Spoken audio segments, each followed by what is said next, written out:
দরজায় কড়া নাড়ছে ADC vote. 28টি আসনে প্রতিদ্বন্দ্বিতায় প্রস্তুত শাসক দল বিজেপি। শুক্রবার প্রদেশ বিজেপি কার্যালয়ে অনুষ্ঠিত হলো এক গুরুত্বপূর্ণ সাংগঠনিক বৈঠক। 2021 সালে এডিসি ভোট অনুষ্ঠিত হয়েছিল। সেই নির্বাচনে নবগঠিত তিপ্রামথা 18টি আসনে বিজয়ী হয়। অন্যদিকে শাসক দল বিজেপি 10টি আসনে জয়লাভ করে।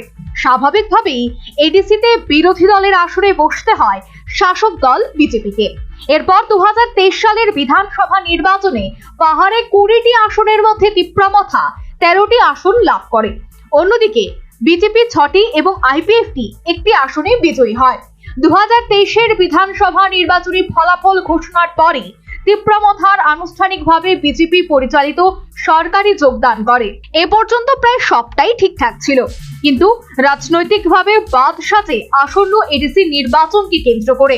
তাতে একদিকে রাজ্যের শাসক দল বিজেপি আর অন্যদিকে এডিসির শাসক দল তিপ্রামথা পাহাড়ের রাজনৈতিক জমি দখলের লড়াইয়ে অবতীর্ণ হয়। শুরু হয় এই দুই রাজনৈতিক দলের নেতৃত্বদের বাকযুদ্ধ।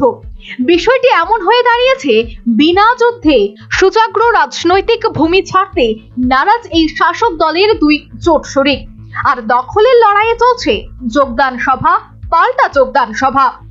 মোটের উপর রণকৌশলগতভাবে দুটি রাজনৈতিক দলই একে অপরের উপর চাপ সৃষ্টি করে চলেছে, এই অভিমত একাংশ রাজনৈতিক বিশ্লেষকদের। এই অবস্থায় শুক্রবার প্রদেশ বিজেপি সদর কার্যালয়ে বিজেপি রাজ্য কমিটির সাংগঠনিক সভা অনুষ্ঠিত হয়। এই সাংগঠনিক সভায় প্রদেশ বিজেপি সভাপতি রাজীব ভট্টাচার্য, মুখ্যমন্ত্রী মানিক সাহা সহ প্রদেশ বিজেপির নেতা নেতৃত্বরা উপস্থিত ছিলেন। এদিন সাংগঠনিক বৈঠক শেষে সাংবাদিকদের মুখোমুখি হয়ে মুখ্যমন্ত্রী মানিক সাহা জানান, এডিসি ভোট দরজায় কড়া নাড়ছে আর এডিসি নির্বাচনকে সামনে রেখেই সাংগঠনিক বৈঠক অনুষ্ঠিত হয়েছে। नारा है ना एडीसी वाला, तो हम लोग अपना जो कार्यकर्ता है इन लोगों को सब कैसे कैसे क्या करना है आने वाले दिन। इलेक्शन तो बहुत नजदीक आ गया, इसीलिए एक सांगठनिक बैठक हुआ है और खास करके एडीसी को लेके सांगठनिक बैठक हुआ।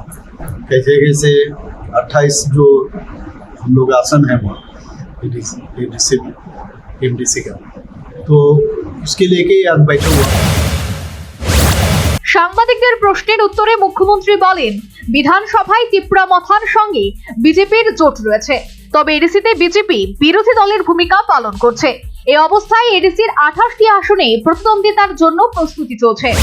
আমাদের সাথে তিপ্রামথা কিন্তু অ্যাসেম্বলির মধ্যে ওনাদের সাথে আমাদের অ্যালায়েন্স আছে, কিন্তু এই ডিসির মধ্যে কিন্তু আমরা অপোজিটে আছি, ঠিক না? কাজে এই ডিসিতে এখন অব্দি ডিসিশন হয়নি আমরা আগামী দিনে কার সাথে যাবো কি না। এখন তো আমাদের মেইন তো হচ্ছে 28টার দিকে আমরা যেতে হবে, ঠিক না? আমাদের 28টা আমরা এখন অব্দি এই ফাইনাল আছে, 28টার জন্য আমরা রেডি থাকবো। তারপরে কার সাথে কি হবে সেটা পরে দেখা যাবে, সেটা কিন্তু আমরা 28টার জন্য চিন্তা ভাবনা করছি। প্রসঙ্গত উল্লেখ্য, পাহাড়ে বিজেপি এবং তিপ্রামথার বড় রাজনৈতিক দল হলেও আইপিএফটি, বাম এবং কংগ্রেসও ময়দানে রয়েছে। বিগত এডিসি নির্বাচনে বিজেপি তাদের জোট শরিক আইপিএফটির সঙ্গে নির্বাচনী লড়াইয়ে অবতীর্ণ হয়েছিল। সেখানে বিজেপি আশানুরূপ ফল করতে পারলেও তাদের জোট শরিক আইপিএফটি ফলাফল ছিল হতাশাজনক। এই নিরিখে আসন্ন এডিসি নির্বাচনে বিজেপির রণকৌশল কি হবে তা নিয়ে চলছে জোর চর্চা। কারণ বিধানসভায় বিজেপির জোট শরিক তিপ্রামথা যেমন রয়েছে, তেমনি রয়েছে আইপিএফটিও।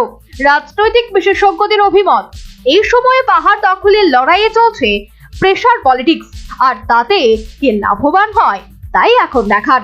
Bureau report, news vanguard.